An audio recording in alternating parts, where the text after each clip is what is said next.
हम सबके लिए बड़े ही हर्ष और गौरव की बात है कि जिन्होंने इस देश ही नहीं इस दुनिया के अंदर एक सामाजिक क्रांति का ऐसा दीप जलाया,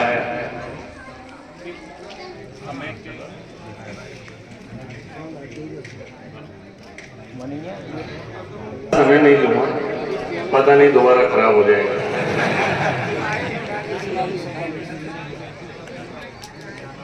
मुख्य बातों पर ही चर्चा कर लेंगे।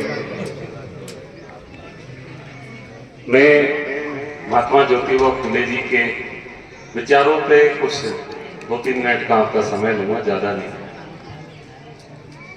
तो हम लोग सब जो यहाँ बैठे हैं, इस देश और इस दुनिया के अंदर जो महात्मा ज्योतिबा फुले जी ने एक सामाजिक क्रांति की जो जोत जलाई, और जोत कैसी जलाई, चाहे शिक्षा का क्षेत्र हो, चाहे विधवा पुनर्विवाह हो, या समाज में फैली हुई कुरीतियां हो, असमानता का मामला हो, यदि इस देश नहीं, मैं बोलता हूं दुनिया के अंदर इस बात का कहीं नाम आता है कि ऐसे कौन महान व्यक्तित्व है। जैसे आप लोगों ने नेल्सन मंडेला का नाम सुना होगा, नहीं सुने होंगे तो मुझे पता नहीं। महात्मा गांधी जी और महात्मा ज्योतिबा फुले, यानी कि महात्मा ज्योतिबा फुले का नाम बाबा साहब अंबेडकर, जिन्होंने इस देश को एक बहुत बड़ा संविधान दिया, वो भी महात्मा ज्योतिबा फुले को अपना गुरु मानते थे। और गुरु क्यों मानते थे कि बाबा साहब अंबेडकर जो संविधान लिखते हैं, और संविधान के अनुच्छेद 15 और अनुच्छेद 17 जो सामाजिक असमानता है, अस्पृश्यता का अंत करता है, उपाधियों का अंत करता है, उस संविधान के अनुच्छेद 15 और 17 में यदि बाबा साहब अंबेडकर ने उस संविधान में किसी के विचारों को दिखाई देता है, यदि अनुच्छेद 15 और 17 को आप पढ़ोगे और यदि किसी महान पुरुष के व्यक्तित्व के उसमें विचार दिखाई देंगे, तो वो केवल महात्मा ज्योतिबा फुले के विचार है।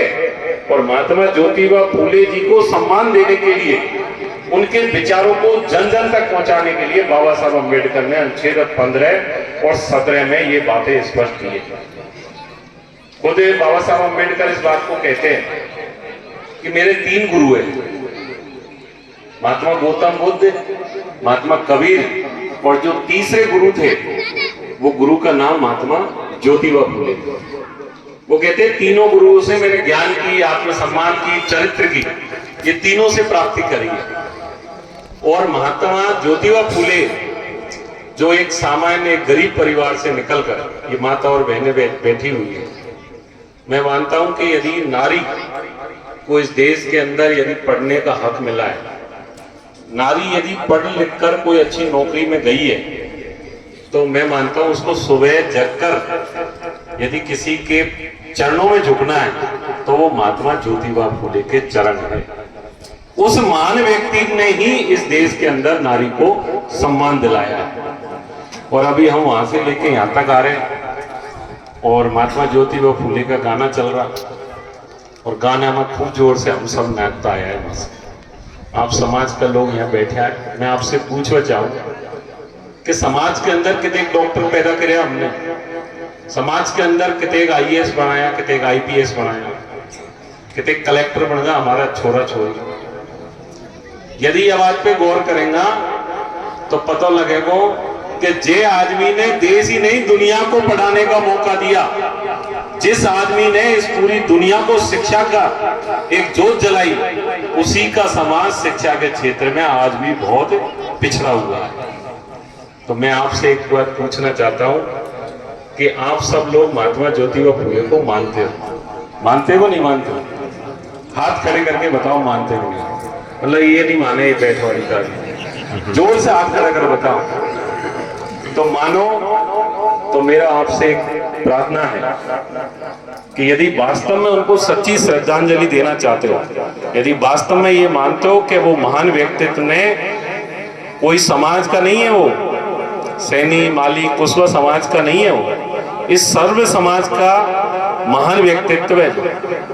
चाहे कोई से भी समाज की महिला हो, उस महिला को पढ़ाने का, पढ़ने का, आगे बढ़ने का मौका देने वाला ऐसा महान व्यक्तित्व है। उसकी जयंती को हम लोग आज मना रहे हैं। तो मैंने हाथ आपसे इसलिए खड़े करवाए, खूब नाचो, खूब गाओ, भाईचारे से सहयोग मनाओ, त्योहार मनाओ, लेकिन गाना बजाना हमारा तभी सार्थक है यदि वो हमें जो कह के गए उसके पद चिन्हों पे चलते हुए, उसके बताए हुए मार्ग पर चलते हुए हम हमारे बच्चे बच्चियों को यदि अच्छी सर्विस में पहुंचा देंगे तो मान के चलना कि हमने महात्मा ज्योतिबा फूले, माता सावित्रीबाई फूले के जो मार्गदर्शन देके गए उसकी हमने पालना की है। अब हम खूब तो डीजे बजाए, खूब गाए, लेकिन पड़वा को नंबर आया तो हम तो पीछे ही रह जाए। तो हम तो बाका जो बताया बेचारा उनको मान कर रिया है, मान रहा है हम तो उल्टो चलवा को कर्म कर रहा है बल्कि। तो केवल गावा बजावा से ही हमारा काम चलवाड़ो नहीं है। काम जब चलेगा जब तुम्हारे छोरो नौकरी लग जाए, कोई अच्छी जगह पे पहुंच जाए, तो घर से ही डीजे बजाता आओ, जब तो कहो तू महात्मा ज्योतिबा फूले अमर रहे, अमर रहे। वो तो अमर है, अमर ही रहेंगे, उनके विचार अमर रहेंगे। लेकिन सच्चे मायनों में उनके विचारों को यदि जिंदा रखना है तो अपने बच्चे बच्चियों को पढ़ाकर आगे भेजो, अच्छी शिक्षा दिलवाओ, अच्छी तामील दिलवाओ, अच्छी नौकरी में उनको दो। सरकारी नौकरी के अलावा प्राइवेट जॉब भी बहुत सारे, जो निजी क्षेत्र है वो बहुत सारे अवसर प्रदान करते हैं। इतने अवसर देते हैं कि सरकारी नौकर पीछे रह जाता है, बल्कि निजी क्षेत्र में कमाने वाला आगे हो जाता है। लेकिन वो निजी क्षेत्र में हम प्रोग्रेस जब ही कर पाएंगे जब हमारा बच्चा अच्छी शिक्षा लेकर आगे बढ़ेगा। तो आज महात्मा ज्योतिबा फूले की जयंती पे मेरा आप सबसे एक विशेष निवेदन है कि यहाँ समाज के, मैं पढ़ रहा था अभी, चंदेलीपुरा मंडल से भी है, कलनपुर से भी है, हमारा कैला देवी की बेल्ट से भी है, यहाँ से भी है, सर्व समाज के जगह जगह के लोग यहाँ है। घर पे जाओ तो अच्छे से पढ़ा लिखाने के लिए यहाँ से ये जो सैनी समाज की धर्मशाला है, इस धर्मशाला में ये संकल्प लेके जाओ कि हम पढ़ा रहे हैं बच्चों को, लेकिन पढ़ाने के साथ साथ उन पे निगाह रखेंगे, वो पढ़ क्या रहे उस पर नजर रखेंगे, तभी जाकर हम महात्मा ज्योतिबा फूले की जयंती पर उनको हम सच्ची श्रद्धांजलि देने का हम लोग काम करेंगे। सम्मानित समाज के बंधुओं, आप सबने पिछले कार्यक्रम में भी यहाँ बुलाया था। उस कार्यक्रम में समाज के लोगों ने यहाँ, क्योंकि समाज की धर्मशाला है, जगह समाज की, यहाँ आप लोगों ने कुछ कमरों के निर्माण के लिए कहा था। उस समय भी मैं आपके बीच में ये बात कह के गया था कि समाज के लोग आकर मिलो, जहां से काम प्रारंभ करना है हम कर देंगे। मुझे लग रहा है 6-7 महीने लगभग हो चुके हैं, अभी तक तो समाज से एक भी आदमी आयो नहीं कि साहब काम कमरान को चालू करना। आयोगे कोई? अरे आयोगे चालू करावा, मुंह कहीं सोन आ रहा है, कहां से चालू करूं, किससे चालू करूं? तो काम कराने के लिए आप 2 लोग 5 लोग तहसील के अध्यक्ष है, उनसे भी मैंने एक दिन कही थी कि वो जो काम हमने बोला है उस काम को हम प्रारंभ करवाए ताकि वो काम समय पर पूरा हो जाए। और नहीं तो नहीं होगा तो फिर कहीं है, फिर आप लोग ही डायलॉग देगा, भाषण दे गए और काम कछु करो नहीं। और कछु तो यही फिराक में बेटर है कि काम नहीं होना चाहिए, भाषण हमको या फिर डायलॉग मारना है। बात तो कछु तो यही नहीं लगा बैठा है, वैसे जैसे दिल्ली के नियर है ना दूध पे, मैं तो यही पे लगा बैठा है वैसे। तो मेरा आप लोगों से प्रार्थना है, मैं चाहता हूं कि आपका काम हो, यहाँ कक्षा जो कमरे हैं वो बन जाए। करीबन मैंने तो 10 कमरों की कही थी आपसे, 10 कमरे आपके बनवाने कही थी, लेकिन अब मेरा 1.5 साल का कार्यकाल निकल गया, वहां से हमने स्वीकृति भी भेज रखी है कुछ कमरों की, कोई भी आदमी ने आके एक बार संपर्क नहीं किया।